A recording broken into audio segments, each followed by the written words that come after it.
이루십시다. 아멘. 아멘. 할렐루야. 예. 예. 다음 주부터 이루는 거예요. 다음 주부터. 아멘. 우리 같이 옆에 분들하고 인사 한번 나누시죠. 정말 보고 싶었습니다. 이렇게 인사. 네, 정말 보고 싶었습니다. 네.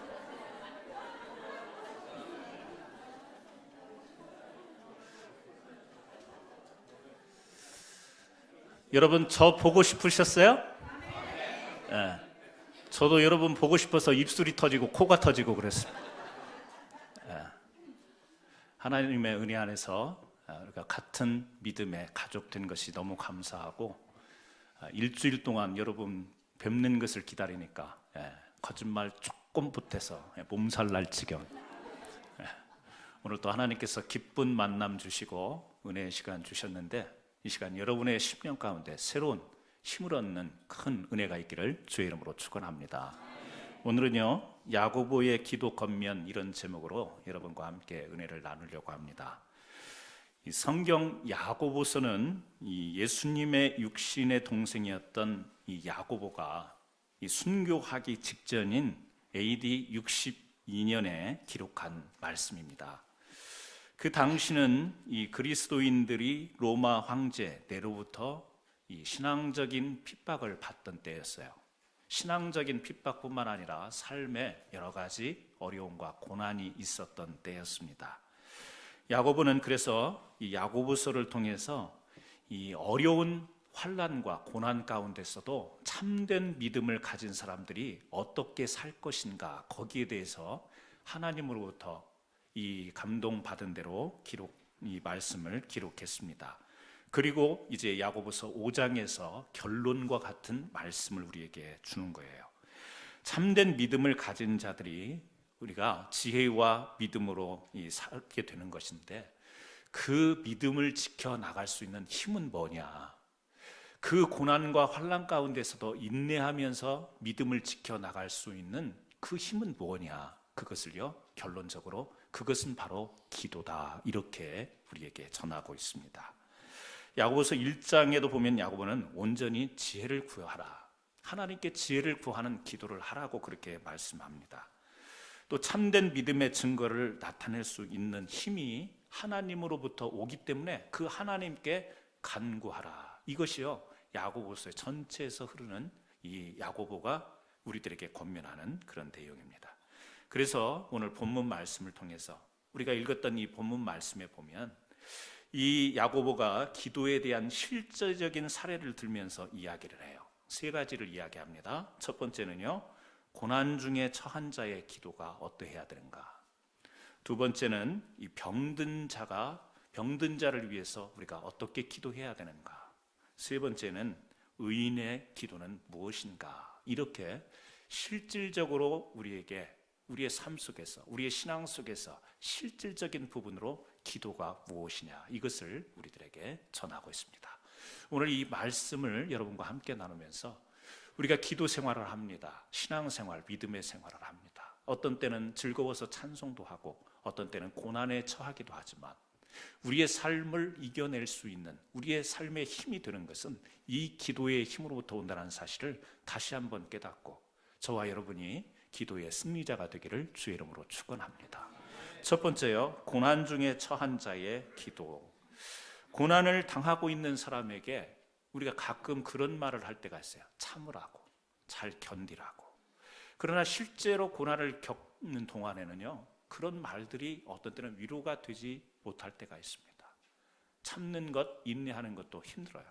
그런데 우리가 어려울 때, 이 고난을 받을 때 참으라 그렇게 이야기하는 것도 어떤 때는 힘들게 받아들여지는데, 거기에 대해서 야고보는요, 한 가지 더 이야기를 하죠. 어렵고 고난당할 때 뭘 해라? 참고 인내하는 것으로 그치지 말고 기도하라, 그렇게 이야기를 합니다.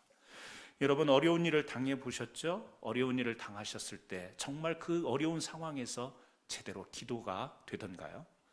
기도한다라는 것이 우리가 알고는 있지만 그렇게 쉬운 일은 아니라는 사실이에요.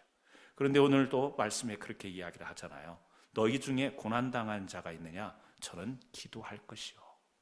고난당할 때 우리가 할 수 있는 것이 무엇이냐? 야고보는요, 분명하게 이야기하는 거예요. 고난당하고 위기에 처하고 어려울 때 해야 될 것은 뭐냐? 믿음의 사람들은 기도하는 것이다. 이것을 우리에게 이야기하고 있습니다. 사람이 어려운 일을 당하면 이런 사람들이 있습니다. 할 것을 다 찾아보는 거예요. 할 것을 다 해보고 주변 사람들의 도움을 다 구해보고 그래도 문제 해결이 불가능해 보일 때 그때서야 기도를 떠올리는 경우가 있습니다. 그래서 기도가 세 번째 순서만 되어도 훌륭한 신앙인이다, 이런 말이 있습니다.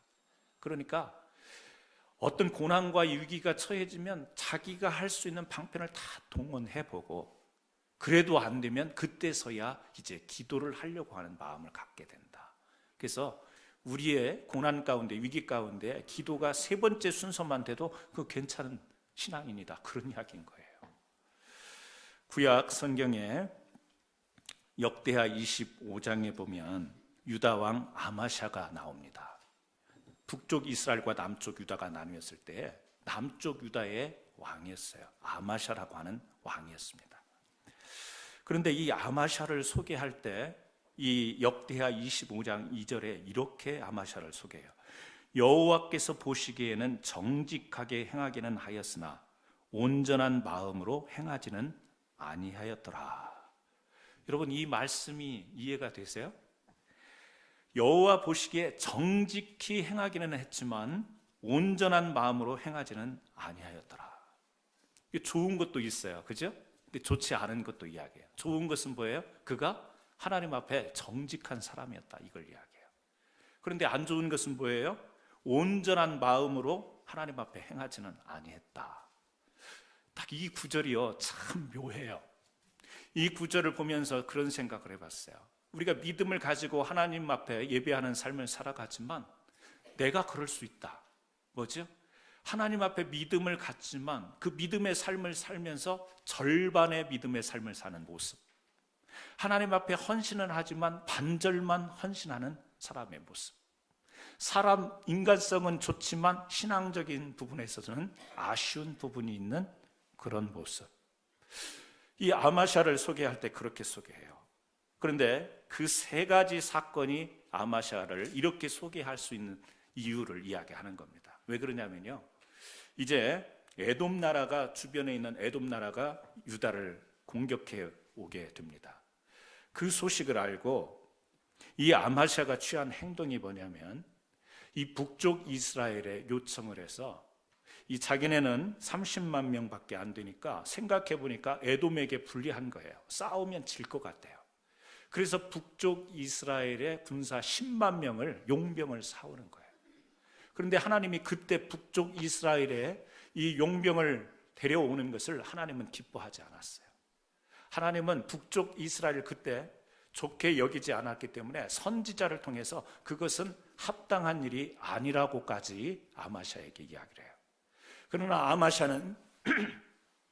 아마샤가 자기 이 유대의 위기가 처했을 때 오직 관심이 뭐냐면 그 위기를 극복하는 거예요. 그 고난을 어떻게 하면 넘길 건가, 여기에 모든 관심이 있었던 거예요. 자, 하나님께서 세우신 유다의 왕이라고 하면 그 위기를 통해서 우리를 불러주시고 우리를 지켜주시는 하나님을 먼저 생각하는 것이 유대 나라의 지도자라면, 왕이라면 그것을 생각했었어야 돼요. 그런데 뭐가요? 온전히 위기만 바라본 거예요. 그래서 이 위기를 어떻게 대처할 건가? 하나님께 기도하고 엎드려서 하나님의 뜻을 발견하기보다는 이 위기를 어떻게 극복할 것인가. 그래서 생각해낸 것이 북쪽 이스라엘에 또는 이 100만 아트를 주고 용병을 사오는, 하나님이 원하시지 않고 하나님이 좋게 여기지 않던 이스라엘 군사들을 데려오는 것입니다. 여러분, 우리가 그렇습니다. 어떤 위기와 고난이 다가오면 그 고난이라고 하는 것은 때로 하나님이 우리를 부르시는 방편이기도 해요. 그래서 이 고난을 통해서 하나님이 나를 어떤 것으로 부르시기를 원하시는가, 이것을 우리가 영적으로 구하기보다는 우리가요, 그 위기 가운데서 두려워하고 떨면서 그 위기를 어떻게 극복할 것인가, 하나님께 간구하고 기도하기보다는 방법을 우선 찾는 것이 뭐죠? 절반의 믿음을 가진 사람. 그가 정직하기는 했지만 하나님 앞에서 온전히 행하지 못한 사람의 모습이라는 사실이에요. 여러분, 여러분에게도 삶 가운데에 어려운 일이 부딪히죠. 고난이 있죠. 그때 여러분들의 행동은 뭐였어요? 그때 여러분들의 신앙은 어떤 거였어요? 그 고난 앞에서 바로 즉시 하나님 앞에 나와 여러분 자신을 고백하며 하나님의 뜻을 구하는 기도를 드렸습니까? 아니면 이 문제 해결을 찾기 위해서 동서사방으로 사람을 구하고 방법을 찾아다니면서 그러면서 지치고 그러면서 해결이 안 되니까 그때서야 주님 앞에 나와서 내가 이런 방법 저런 방법 다 써봤지만 하나님 방법이 없네요. 주님 도와주십시오. 그때서야 우리가 기도를 하는 그런 사람입니까? 여러분, 절반의 믿음을 가진 사람들의 모습이 그거예요. 세상에서 방법 다 찾아보다가 힘들고 어려울 때 주님 앞에 나와 기도하는 모습. 또요, 아마샤에게서 찾아볼 수 있는 이 절반의 믿음을 가진 사람의 특징이 뭐냐? 마음이 흔들리는 거예요. 선지자가 하나님께서는 북쪽 이스라엘과 함께 하지 않는다라고 말할 때 아마샤는요 선택을 했어야 돼요. 왜요? 지금 용병을 데려오면서 100달란트를 주고 사왔단 말이에요. 엄청난 거금이에요. 그런데 선지자는 와가지고 그것이 하나님의 뜻이 아니라고, 하나님이 기뻐하시지 않는다고, 이미 돈을 주고 용병을 사왔는데 그러면 하나님의 뜻을 쫓으려고 하면 이 돈을요, 이 100달란트를 포기해야 되는 거예요. 그리고 군사들을 돌려보내야 돼요. 아니면 하나님의 뜻을 거스리고 그 군사들과 북쪽 이스라엘 용병들과 더불어서 같이 에돔과 싸우려고 나가야 되는 거예요. 마음이 흔들렸어요. 결국에 선지자가 그런 이야기를 마지막으로 전해줘요. 하나님께서는 이 100달란트를 주고 사온 용병보다 더 큰 일을 하시는 하나님인데 왜 지금 그렇게 주저하고 있냐라고 이야기할 때 결정은 어떻게 해요? 용병을 돌려보냅니다. 그 100달란트를 포기를 하는 거죠. 결정은 그렇게 해요. 그러나 그 과정 속에서 이 아마샤 왕은요 마음이 어땠어요? 흔들립니다. 왜요? 너무 아깝잖아요. 너무 아까운 거예요. 거금을 투자해가지고 용병을 데려왔는데 그게 하나님의 뜻이 아니라고 하니까 마음이 흔들리는 거예요. 여러분, 우리가 믿음으로 살아가지만 하나님 앞에 온전히 행하지 못할 때 이런 모습이 우리에게도 있어요. 뭐죠? 흔들리는 거예요. 물질과 하나님 그 사이에서 우리의 마음이 흔들릴 때가 있어요. 하나님과 이 손해, 이 중간에서요 우리의 마음이 흔들릴 때가 있어요. 하나님의 뜻을 쫓아가자니 내가 너무 많은 손해를 입을 것 같고 내가 너무 그동안에 열정을 부어넣었던 이 힘들이 다 허비가 아무것도 아닌 것 같이 될 수 있는 그런 상황 속에서요 마음에 갈등이 일어날 수 있는 거죠. 또요, 이 아마샤를 통해서 한 가지 더 생각할 수 있는 것은 이제 그렇게 해서 돌려보냅니다. 아까운 것을 포기하고 선지자의 말대로 이제 하나님 앞에 하나님의 뜻을 추구해요. 그래서 하나님이 에돔으로부터 이 유다를 지켜줘요. 승리하게 합니다. 그런데 금방 그 하나님의 함께 하신 은혜를 잊어버리는 거예요. 그래서 전쟁에 싸워서 나갔던 유대 백성들이요 이 에돔이 섬기고 있던 이 우상들을 가져와 가지고 자기네들을 신들을 삼으면서 하나님을 헤쳐놓고 우상을 섬기는데 그것을 이 아마샤 왕이요 그냥 모른 채 하는 거예요. 지금 우리가 승리한 것은 하나님이 함께 하셨다고, 너희들 절대적으로 이 하나님을 붙들고 새로운 마음으로 우리가 살아가자고 이렇게 해야 될 이 아마샤가요 아무 말도 하지 않는 거예요. 백성들은 에돔과 싸우면서 이 승리하면서 전리품으로 가져왔던 것 중에 신상들 이런 것이 있으면서 그런 것을 가지고 좋아하고 섬기는데도 불구하고 아마샤는요 하나님이 승리케 하신 것을 금방 잊어버려요.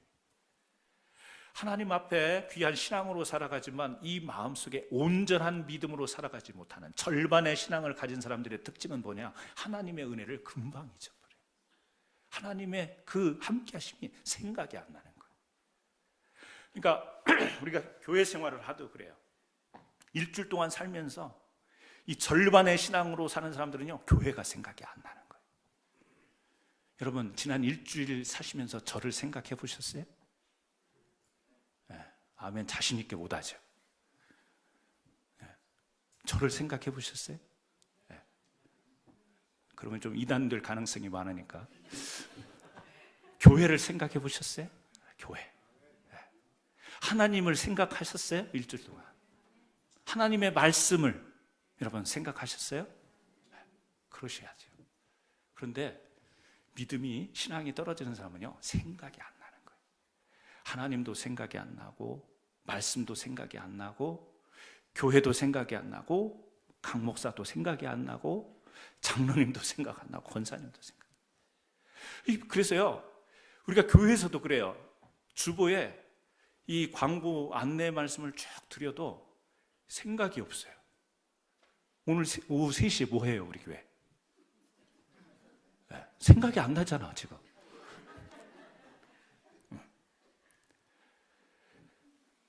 마음에 신앙을 가지고 살아가지만 온전한 마음으로 하나님을 섬기지 못하는 사람은요, 그의 생각 속에 그 하나님이 존재하지 않는 거예요. 아마샤가 좋은 사람이 정직하고 좋은 사람이었던 것 같아요. 그런데 성경은 하나님께 온전히 행하지 않았다. 뭐죠? 절반의 신앙을 가지고 있어요. 하나님이 그렇게 은혜로 승리케 하시고 지켜주셨음에도 불구하고 그 하나님의 은혜가 생각이 안 나는 거예요. 그러니까 백성들이 우상을 섬기면서 그렇게 방자히 행하더라도 그것을요, 그냥 보고 넘어갔다라는 이야기예요. 여러분, 오늘 우리에게 주어지는 삶 가운데 하나님 앞에 기도할 수 있는 믿음의 사람들이 되어야 될 줄 믿습니다. 기도하는 것이 쉽지는 않습니다. 그러나 기도한다라는 것은 우리의 모든 마음과 생각과 우리의 삶을 하나님 앞에 온전히 맡겨드리는 거예요. 하나님께 우리의 모든 것을 의지하면서 나가는 거예요. 성경에 시편 50편 15절에 이런 말씀을 해요. 환난 날에 나를 부르라. 내가 너를 건지리니 내가 나를 영화롭게 하리라. 환난 날에 고난 당할 때 하나님을 부르라고 해요. 내가 너를 건진다. 내가 너를 영화롭게 한다. 그런 말씀을 하십니다. 하나님은 말씀을 통해서 우리에게 기도의 능력, 기도의 역사를 우리에게 말씀하고 있어요. 우리 가만히 한번 오늘 이 말씀 앞에서 나는 하나님 앞에 온전한 믿음으로 정직히 사는 것과 더불어서 성실히 열심으로 살아가는 것과 더불어서 하나님 앞에 온전히 행함으로 살아가고 있는가? 그 온전함 가운데에 나의 고난과 위기와 어려움과 내 삶의 모든 것을 놓고 하나님 앞에 기도하는 삶을 살아가고 있는가?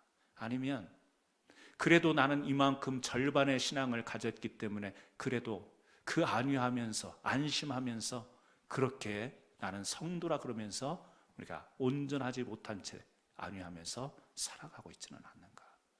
저는 여러분들이요, 이 아마샤 왕같이 위기 상황에서 위기만 해결하려고 하는 그런 모습을 갖지 않기를 부탁을 드리고, 하나님이 원하시는 분명한 뜻이 있는데 위기라는 것 때문에 거기에서 하나님의 뜻과 내 방법 사이에서 마음이 흔들리지 않기를 주의 이름으로 축원합니다.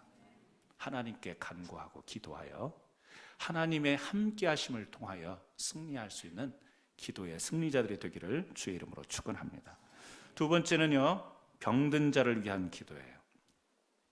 4절 말씀에 보게 되면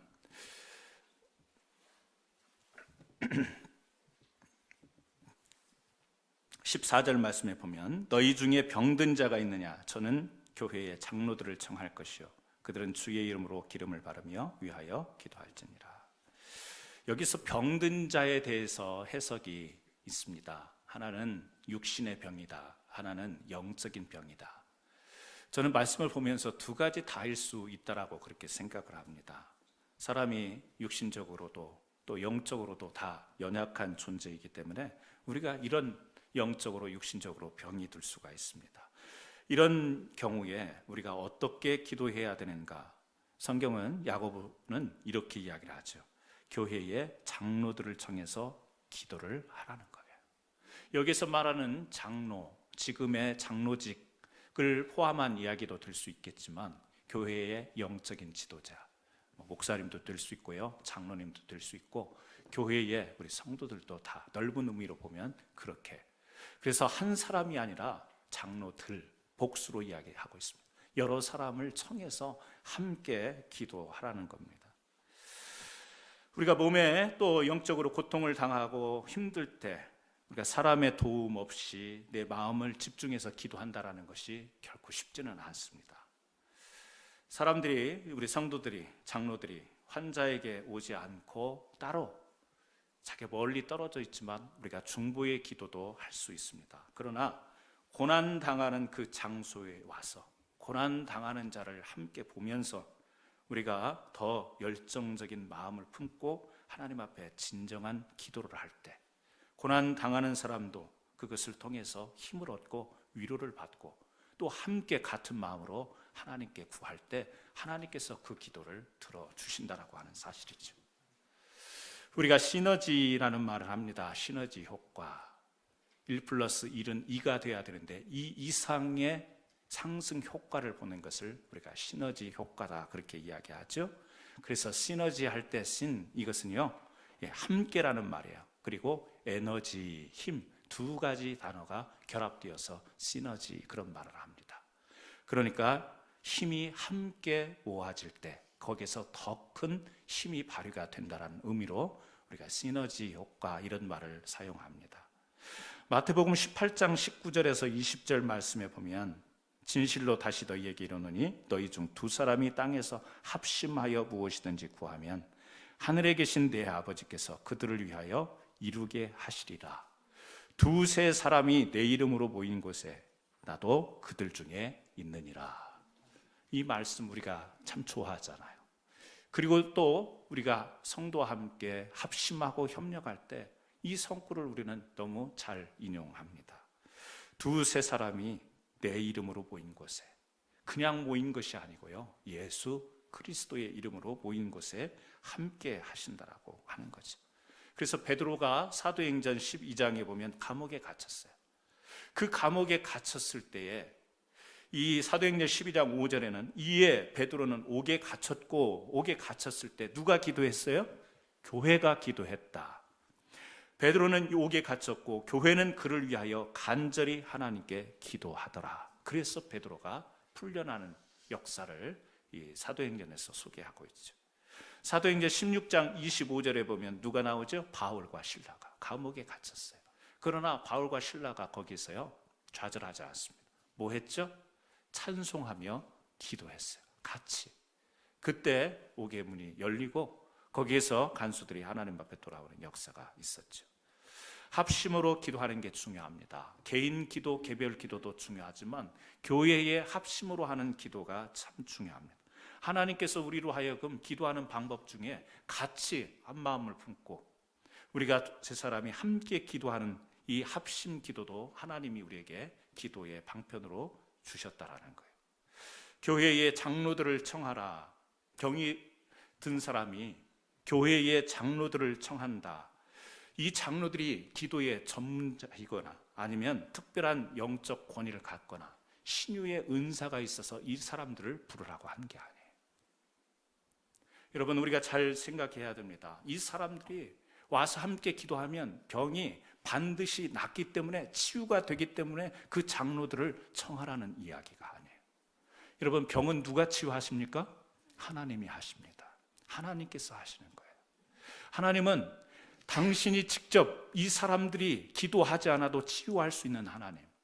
그러나 사람들로 하여금 하나님께 간구하여 하나님의 그 함께 하시는 영광을 보도록 우리로 하여금 같은 지체, 지난주에 말씀을 나눴잖아요. 지체로서 함께 저 사람의 아픔이 나의 아픔이 되고 저 사람의 병이 내 병인 것처럼 함께 우리가 지체가 되어서 하나님의 도우심을 구하는 이 기도를 하나님은 우리에게 요청하고 있는 거예요.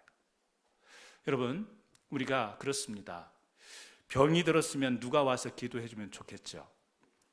누가 와서 기도해 주는 것을 기대할 때 우리는 뭘 생각하죠? 기도해 주면 나을 것을 생각합니다. 심지어는요 목회하다 보니까 그런 일도 있어요. 목사님 제가 어디 아픈데 기도 좀 해주세요. 네, 기도해 줬어요. 그랬는데 신통치 않았나 봐요. 병이 안 나았나 봐요. 나중에 알고 보니까 다른 데 가서 또 기도를 받은 거예요. 또 다른 데 한 군데만 간 게 아니고 여러 곳을 다니면서 기도를 받아요. 그런 일이 있습니다. 그래서요 굉장히 목사로서 자존심 상하잖아요. 아니 내가 기도해서 저 사람이 바로 나았으면 하나님께도 영광이 되고 저도 체면도 좀 쓰고 그 사람도 좀 좋고 이럴 것 같은데, 그래서 한동안에는요 그런 고민도 해봤어요. 목회적 고민도 해봤어요. 하나님, 왜 저에게는 좀 이렇게 머리에 안 숙기도 하면 사람들이 할렐루야 그러면서 펄짝펄짝 일어나는 일이 그건 좀 저한테 안 되겠습니까? 지금은 웃지만 저 심각했어요. 새벽 기도 때마다 기도했어요. 여러분도 그렇지 않아요? 여러분이 아픈데 목사님 기도해 주세요. 제가 기도해 드렸는데 나으면 얼마나 좋겠어요. 근데 그게 안 나타나는 그런 목사에게 와서 기도를 부탁하고 싶어요? 안 싶어요? 어려운, 저는 하여튼 곤란한 질문만. 그죠? 현실이에요. 사실이에요. 우리 사람의 마음에는 그 기대가 있어요. 지금 여기 병든 자를 위해서 장로들을 청하라고 할 때 우리는 적어도 그 생각을 한다고요. 장로들이 오면 이 병든 자를 위해서 기도할 때 기도를 낳는다라고 하는 소망을 품고 이 말씀을 보는 거예요. 그러나 이 말씀을 잘 기억하시기 바랍니다. 장로들에게 병 고치는 신유의 은사가 있어서 이 사람들을 부르라는 게 아니에요. 그런 말은 성경에 없어요. 이 사람들이 네 병을 낫게 해줄 거다, 이 병을 완전히 치유해 줄 거다, 그러니까 그 사람들을 불러라, 이런 논리가 성경에 나오지 않아요. 그냥 어떻게 해요? 교회의 영적 지도자들, 성도들을 불러서 지금 고난 가운데 지금 아픈 것을 위해서 함께 기도하라는 거. 그래서 우리가 기도할 때는 어떤 기도를 해요? 믿습니다, 나을 줄 믿습니다, 이게 아니고 하나님께서 이 아픈 자, 영적으로 아픈 자, 육신적으로 아픈 자의 모든 것을, 그 원인을 알고 계신 하나님께서 이 사람이 지금 이 고통을 받는 이 모든 과정에 하나님의 뜻이 있는 줄 믿습니다. 우리가 원하는 것은 건강하여 더 하나님의 뜻을 잘 받들어 믿음의 신앙생활을 하기를 원합니다. 주님, 우리가 이렇게 함께 구하오니 주께서 역사해 주옵소서, 주님의 뜻을 이루어 주옵소서, 이것까지가 우리가 기도하는 내용인 거예요. 물론 하나님이 특별한 선지자를 통해서, 특별한 세우심을 통해서 신유의 은사를 발해서 그런 역사를 나타내는 것도 분명히 존재해요. 우리가 그걸 부인하는 것은 아니에요. 신유의 은사도 있어요. 치유의 능력도 나타나요. 그러나 지금 야고보서에서 적어도 말하는 병든 자를 위해서 장로들을 청하라, 교회 지도자를 정하고 교회 성도들을 청해서 함께 기도하라는 이야기는 신유를 이야기하는 게, 병 고침을 이야기하는 게 아니라 우리가 그렇게 한 마음으로 함께 하나님의 뜻을 구하는 기도가 있어야 된다, 이것을 이야기하는 거예요. 여러분, 낫는 것도 치유되는 것도 하나님의 뜻이어야 돼요. 사람의 사는 것도 죽는 것도 하나님의 그 뜻에 달려있는 거예요. 그것을 우리가 원하는 쪽으로 하나님 이렇게 해주시라고, 그래야 하나님이 영광되고 그래야 우리가 감사하겠다고 우리가 결정해놓고 기도하는 게 아니라는 거예요. 그러므로 우리가 고난당하고 병 들었을 때 여러분 숨기지 마시고 성도들과 함께 더불어서 함께 기도하는 것을 생각하시기 바랍니다. 그 기도해봤자 도움도 안 되는 사람들, 목사님 매번 기도해 준다고 하는데 낫지도 않는데 무슨 목사님께 기도 부탁, 그게 아니라는 사실이에요. 하나님께 맡기고 우리가 할 수 있는 것은 합심하여 하나님께 예수의 이름으로 같이 기도하는 것, 이게요 교회 공동체가 함께 합심으로 기도하는 모습이라는 사실이에요. 그래서 여러분 작은 고통이 있으면 함께 나누세요. 구역 식구들과 함께 나 이런 기도 제목이 있는데 우리 함께 기도해요. 성도님 이런 어려움이 있습니까? 우리가 함께 기도하겠습니다. 말로 인사치레로 하는 기도가 아니고 정말 하나님의 뜻이 무엇입니까? 이 어려움 당하고 고통 당하는 이 가운데에 하나님의 뜻을 발견하는 저희들이 되기를 원합니다. 아파서 죽는 한이 있더라도 하나님의 뜻이라면 순복할 수 있고 하나님의 뜻이라면 저희들이 복종할 수 있는 믿음과 마음이 있습니다. 온전한 마음으로 기도드릴 수 있는 그 기도의 이 여러분 마음이 저와 여러분에게, 우리 교회 공동체, 우리 성도의 그 연합 속에서 이어지기를 주의 이름으로 축원합니다. 믿음의 기도는 병든 자를 구원하리니 주께서 저를 일으키시리라. 누가 일으키세요? 장로가 일으키는 게 아니에요. 목사가 일으키는 게 아니에요. 주께서 일으키시리라. 주님께서 하시는 거예요. 아는데 알죠. 말씀으로 하나님이 하신다라는 걸. 그러면서도 우리 사람은요 사람을 의지해요. 의존해요. 그래서 저 사람이 기도해주면 나았으면 좋겠다. 저 사람이 저렇게 해줬으면 내가 뭔가 기적을 체험할 수 있겠다. 하나님을 바라보면서도 사람을 의지하는 것이 뭐예요? 아마샤의 절반의 신앙인 거예요. 사람에게 의지하는 게 아니라 사람과는요 합심하여 기도하는 거예요. 사람을 의지하지 마세요. 목사를 너무 의지하지 마세요. 하나님을 의지하셔야 됩니다. 저는요 여러분과 함께 기도해야 될 사람인 거예요. 옆에 앉아 계신 성도님들은 내가 기대고 의지할 사람이 아니라 함께 기도해야 될 사람이에요. 그래서 우리 교회가 합심하는 기도의 부흥이 좀 일어났으면 좋겠어요. 합심으로. 그래서 금요 기도회도 토요일 날 이른 아침에 모처럼 좀 쉬고 싶고 자고 싶지만 우리가 교회로 모여서 같은 기도의 제목을 가지고 우리가 통성으로 기도하기도 하고 개인의 기도의 제목을 가지고 기도하기도 해요. 어떤 때는 기도 요청을 하죠. 목사님 이런 기도 제목이 있는데 기도해 주십시오. 기도하죠. 우리 교회가요, 교회 공동체, 예수 그리스도의 몸을 이루는 교회는요 그런 합심하는 기도가 살아나야 됩니다. 우리 교회가, 저는 이 기도의 불이 다시 한번 일어나기를 주의 이름으로 축원해요. 문제만 끙끙 앓고 자기의 고민거리를 쉬쉬 숨기는 그런 신앙생활이 아니라, 물론 모든 것을 다 우리가 오픈할 수는 없지만 정말 성도와 함께 기도하면서 하나님의 도우심을 구하고 하나님이 일으켜 주실 것을 생각하면서 하나님에 대한 기대를 가지고 함께 기도로 연결이 되고 기도로 연합되어지는 그런 공동체가 되어지기를 주의 이름으로 축원합니다. 요즘에요 우리 성도님들의 기도 부탁을 제가 들을 일이 별로 없는 것 같아요. 얼마나 스스로들 잘 알아서 기도를 하시는지, 얼마나 그렇게 영성이 깊으셔갖고 혼자 다들 해결을 하시는지, 제가 아주 요즘에 기도 제목이 아니에요. 여러분 같이 기도해. 저도 기도의 제목을 내어놓고, 목사지만 저도 기도의 제목을 놓고, 저도 얼마나 많은 기도의 제목이 있는지 몰라요. 그것을 함께 앞으로 계속해서 나눠가기를 주의 이름으로 축원합니다. 의인의 강구는 역사하는 힘이 많습니다. 세 번째 메시지가 그거예요. 역사하는 힘이 많은 의인의 기도. 이 야고보 사도가 의인의 강구는 역사하는 힘이 많다, 의인을 이야기해요. 그러면서 또 뒤에 이어지는 이야기가 뭐냐면 엘리야를 하나의 예로 드는 거예요. 여러분 엘리야가 누군지 잘 아시죠? 한번 기도했더니 3년 6개월 동안 비가 오지 않았습니다. 다시 기도했더니 비가 내렸어요. 갈멜산에서 바알과 아세라의 선지자 850인과 대결을 해서 승리를 합니다. 한 사람이 850명을 이제 하나님과 그들이 믿는 신과 대결을 해서 승리를 경험하는 엄청난 영적인 위대한 인물이었어요. 열왕기하 2장 11절에 보면 호련히 불수레와 불말들이 두 사람을 격하고 엘리야가 회오리 바람을 타고 승천하였다, 이런 내용이 나와요. 죽지 않고 성경에 하늘로 올라간 사람 두 사람 중에 한 사람이 엘리야예요. 그러니까 야고보가 의인의 그 기도는, 이 의인의 간구는 역사하는 힘이 많다 그러면서 엘리야를 덜컥 이야기해 놓으니까 우리는 그 앞에서 기가 죽는 거예요. 아, 의인은 기도하면 역사가 많이 나타나는데 의인의 기준은 뭔가, 야고보의 말대로 보면 뭐예요? 적어도 엘리야 정도는 돼야 되는 거예요.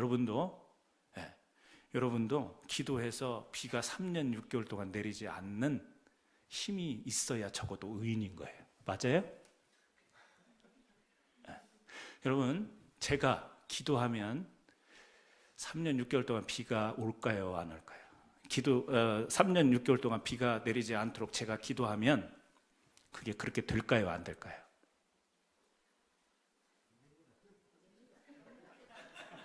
아니, 여러분의 목사를 뭘로 보는 거예요 도대체? 엘리야처럼 제가 기도하면 엘리야처럼 그런 응답을 받을까요? 못 받을까요? 정말 여러분들이 담임 목사를 생각하는 게 이 정도인 줄 몰랐어요. 적어도 아멘 그렇게 나올 줄 알았어요. 대답이 없어요.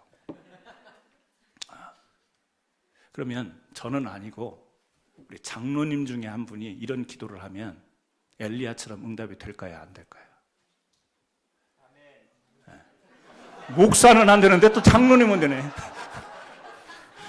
할렐루야. 네. 어려워요, 대답하기가. 그죠? 네. 또 대답 잘못해가지고 또 곤란해요.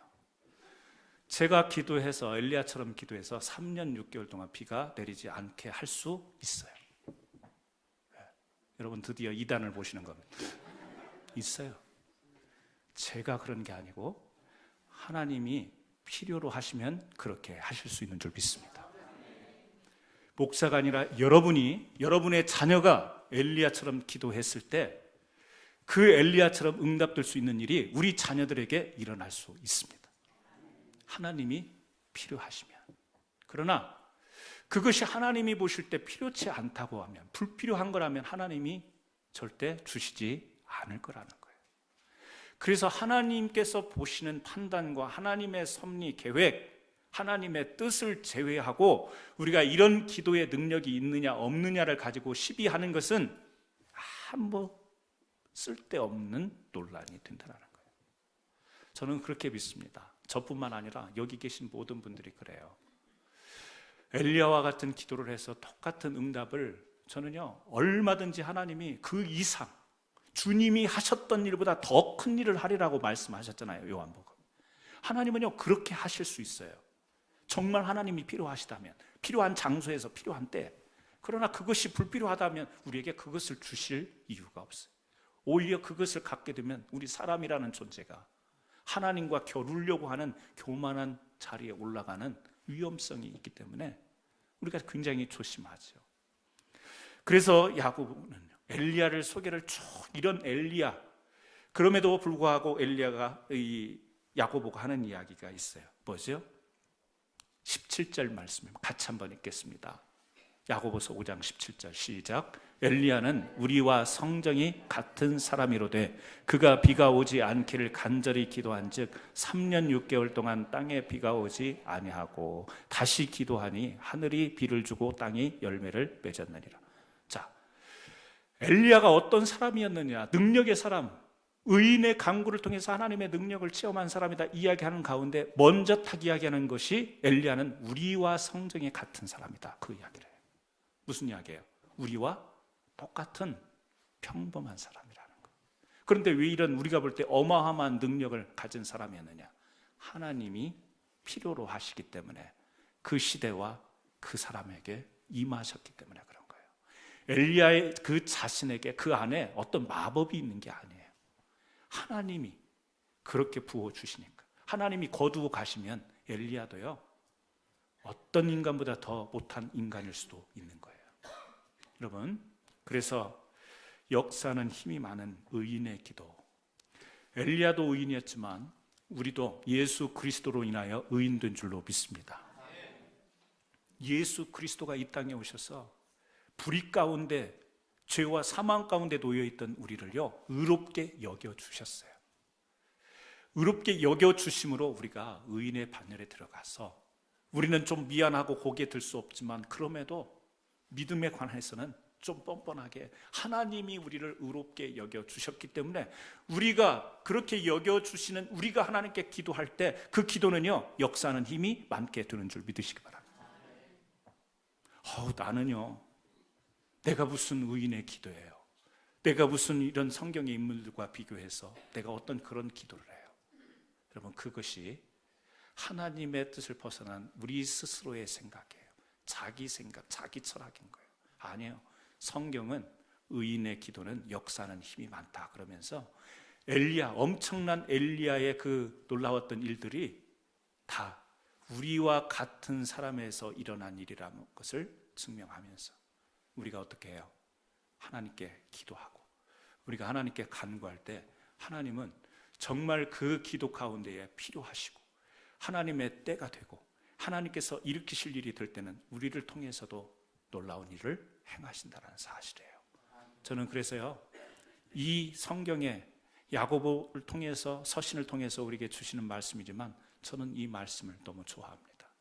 저는 이 말씀을 사랑합니다. 왜요?